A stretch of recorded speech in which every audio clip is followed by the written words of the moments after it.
வணக்கம் மக்களே, எல்லாரும் எப்படி இருக்கீங்க? உங்களை சினி ஃபிளாஷ் தமிழுக்கு வரவேற்கிறேன். இன்றைக்கு நம்ம ரிவ்யூ பண்ண போற படத்தோட பேரை கேட்டாலே உள்ளுக்குள்ள ஒரு விதமான ஆர்வத்தையும் கற்பனையும் தூண்டுகிற ஒரு படம். அதன் பெயர் மாயக்கூத்து. இந்த போஸ்டரை பாருங்க. ஒரு பக்கம் டெல்லி கணேஷ் மாதிரி அனுபவம் மிக்க ஜாம்பவான்கள், இன்னொரு பக்கம் புது முகங்கள், ஆர்ட் ஃபிலிம் சாயல்னு ஒரு வித்தியாசமான கலவையா இருக்கு. பொதுவா இந்த மாதிரி படங்கள்ல வர்ற ஒன்லைன் தான் நம்மள முதல்ல சுண்டி இழுக்கும். இந்த படத்தோட ஒன்லைன் என்ன தெரியுமா?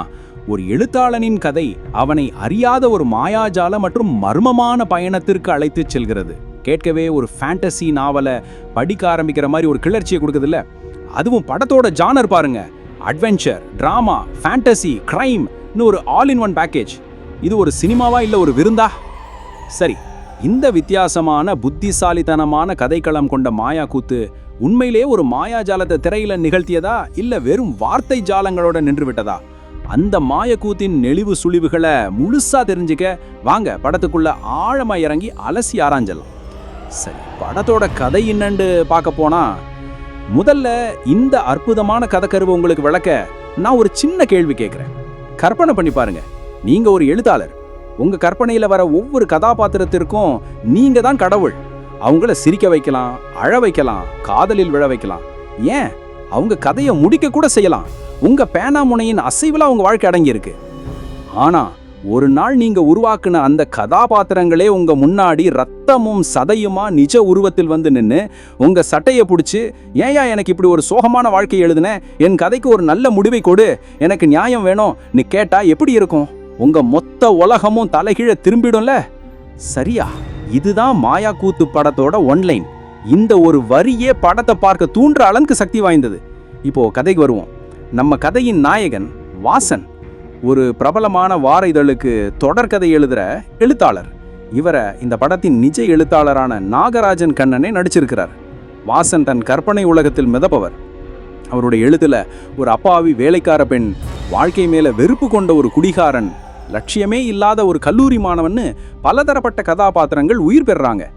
அவங்க கதையை எழுதி முடிக்கிற வரைக்கும் அவங்க வாழ்க்கை இவரோட பேனா முனையில தான் இருக்கு.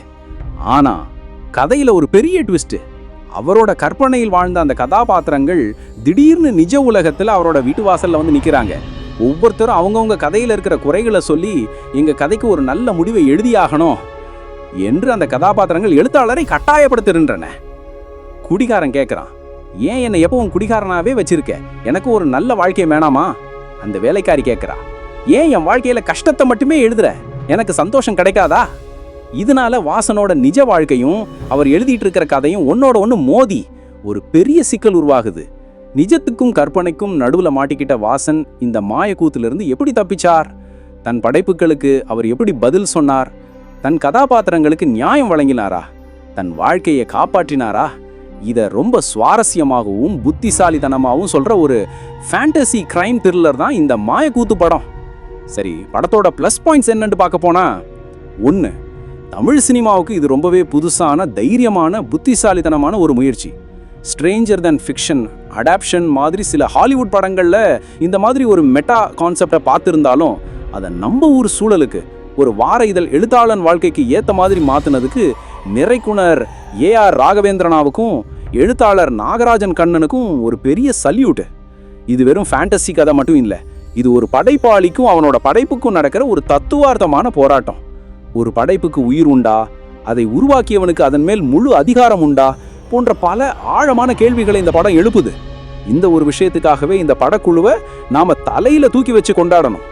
2, இந்த மாதிரி ஒரு கதையை திரையில சொல்றது கத்தி மேல் நடக்கிற மாதிரி. கொஞ்சம் பெசகுனாலும் படம் குழம்பாயிரும், ரசிகர்களுக்கு புரியாம போயிடும். ஆனா அதை டைரக்டர் வேற லெவல்ல கையாண்டிருக்காரு. நிஜ உலக காட்சிகளுக்கும் கதைக்குள் வரும் கற்பனை உலக காட்சிகளுக்கும் உள்ள வித்தியாசத்தை கலர் டோன், கேமரா ஆங்கிள் மூலமா அழகா காட்டியிருக்காங்க. படத்தோட மிகப்பெரிய பலம் அதோட வசனங்கள். கதாபாத்திரங்கள் எழுத்தாளரோடு பேசும்போது வர ஒவ்வொரு வசனமும் கூர்மையானது, ஆழமானது. உனக்கு நாங்க வெறும் கற்பனை, ஆனா எங்களுக்கு இதுதான் வாழ்க்கைன்னு ஒரு கதாபாத்திரம் பேசும்போது நமக்கு ஒரு நிமிஷம் ஆடி போயிடும். அதே போல, நீ எங்களை உருவாக்கல, நாங்க தான் உன்னை ஒரு எழுத்தாளனா உருவாக்கணும்னு ஒரு கதாபாத்திரம் சொல்லும்போது ஒரு படைப்பாளிக்கும் படைப்புக்கும் உள்ள உறவையே அது கேள்விக்குள்ளாக்குது. இந்த புத்திசாலித்தனமான எழுத்து படத்தோட ஆன்மாவா இருக்கு. 3, இந்த படத்தோட எழுத்தாளரே கதையின் நாயகனான எழுத்தாளர் கதாபாத்திரத்தில் நடிச்சிருக்காரு. இது படத்துக்கு ஒரு பெரிய ப்ளஸ்ஸாக அமைஞ்சிருக்கு. ஒரு பெரிய ஸ்டார் நடிகரை இந்த கதாபாத்திரத்தில் போட்டிருந்தா அது ஒரு நடிப்பாக தெரிஞ்சிருக்கலாம். ஆனால் நாகராஜன் கண்ணன் நடிக்கும்போது அது ஒரு நிஜ எழுத்தாளனோட தவிப்பாலே திரையில் தெரியுது. ஒரு எழுத்தாளனோட உடல் மொழி, அவனோட குழப்பம், பயம், தன் கதாபாத்திரங்கள் மேலே அவனுக்கு வர கோபம், பாசம்னு எல்லாத்தையும் ரொம்ப இயல்பாக வெளிப்படுத்தி இருக்கிறாரு. குறிப்பாக தன் கட்டுப்பாட்டை மீறி கதாபாத்திரங்கள் செயல்படும் போது அவர் முகத்தில் காட்டுற கையறு நிலை அபாரம். டெல்லி கணேஷ் போன்ற அனுபவ நடிகர்கள் அவங்களுக்கு கொடுத்த வேலையை நிறைவா செஞ்சிருக்காங்க. சரி, ஒரு படத்துல எவ்வளவுதான் பிளஸ் இருந்தாலும் சில குறைகளும் இருக்கத்தான் செய்யும். அந்த வகையில இந்த மாயா கூத்துல சில சறுக்கல்கள் இருக்கத்தான் செய்யுது. 1, இந்த மாதிரி ஒரு ஃபேண்டசி படத்துக்கு விஷுவல்ஸ் ரொம்ப முக்கியம். ஒரு மாயாஜால உலகத்தை திரையில் கொண்டு வரும்போது அது நம்பகத்தன்மையா இருக்கணும். ஆனா பல இடங்கள்ல படத்தோட பட்ஜெட் குறைவு அப்பட்டமா தெரியுது. விஷுவல் எஃபெக்ட்ஸ், கிராஃபிக்ஸ் காட்சிகள் இன்னும் கொஞ்சம் நல்லா இருந்திருக்கலாம். ஆனா அவங்க பட்ஜெட்டுக்குள்ள எவ்வளவு சிறப்பா கொடுக்க முடியுமோ அதை கொடுத்துருக்காங்கன்னு புரியுது. இது ஒரு பெரிய கார்ப்பரேட் தயாரிப்பு நிறுவனத்துக்கிட்ட நல்ல பட்ஜெட்ல சிக்கி இருந்தா இந்த படம் வேற லெவல்ல பேசப்பட்டிருக்கும். இது குறையை விட ஒரு ஆதங்கம் தான். 2, படத்தோட முதல் பாதி கான்செப்டை விளக்குறதுலையும் கதாபாத்திரங்களை அறிமுகப்படுத்துறதுலையும் ரொம்ப விறுவிறுப்பா போகுது. ஆனா 2ஆம் பாதியில சில இடங்கள்ல கதை கொஞ்சம் மெதுவா நகர்ற மாதிரி ஒரு ஃபீல் வருது. எழுத்தாளருக்கும் கதாபாத்திரங்களுக்கும் இடையே நடக்கும் விவாதங்கள் சில சமயங்கள்ல திரும்ப திரும்ப ஒரே மாதிரி வர்றதா போனுது. எடிட்டிங்ல இன்னும் கொஞ்சம் கவனம் செலுத்தியிருந்தா, ஒரு 10-15 நிமிட காட்சிகளை வெட்டி இருந்தா படம் இன்னும் இறுக்கமாகவும் விறுவிறுப்பாகவும் இருந்திருக்கும். ஸோ இந்த மாயா கூத்தை பார்க்கலாமா வேண்டாமா? ஏன் ஆணித்தரமான பதில், நிச்சயமா பார்க்கலாம். நீங்க வழக்கமான மசாலா படங்கள், ஹீரோயிசம் படங்கள் பார்த்து போர் அடிச்சு போயிருந்தா, உங்களுக்கு ஒரு புது விதமான சிந்தனையை தூண்டும் சினிமா அனுபவம் வேணும்னு நினைச்சா இந்த மாயா கூத்து உங்களுக்கு ஒரு சரியான ட்ரீட்டா இருக்கும். யாரெல்லாம் அவசியம் பார்க்கலாம்? புதுமையான கதைக்களங்களை விரும்பும் ரசிகர்கள், உலக சினிமா ரசிகர்கள், எழுத்தாளர்கள், ஓவியர்கள், இயக்குனர்கள்னு எல்லா படைப்பாளிகளும் இந்த படத்தோட தங்களை ஆழமா கனெக்ட் பண்ணிக்க முடியும். ஒரு நல்ல கதை எப்படி உருவாகுதுன்னு தெரிஞ்சுக்க விரும்புறவங்களுக்கும் இது ஒரு பாடம். யார் தவிர்க்கலாம்? முழுக்க முழுக்க ஆக்ஷன், காமெடி, பாட்டுன்னு ஒரு கமர்ஷியல் பேக்கேஜ் எதிர்பார்க்கிறவங்களுக்கு இந்த படம் கொஞ்சம் மெதுவா போற மாதிரி தோணலாம். இது மூளைக்கு வேலை கொடுக்கும் படம், வெறும் கண்ணுக்கு மட்டும் விருந்தளிக்கும் படம் அல்ல. மொத்தத்துல மாயா கூத்து தமிழ் சினிமாவில் சமீப காலத்தில் வந்த ஒரு மிக முக்கியமான மற்றும் தைரியமான முயற்சி.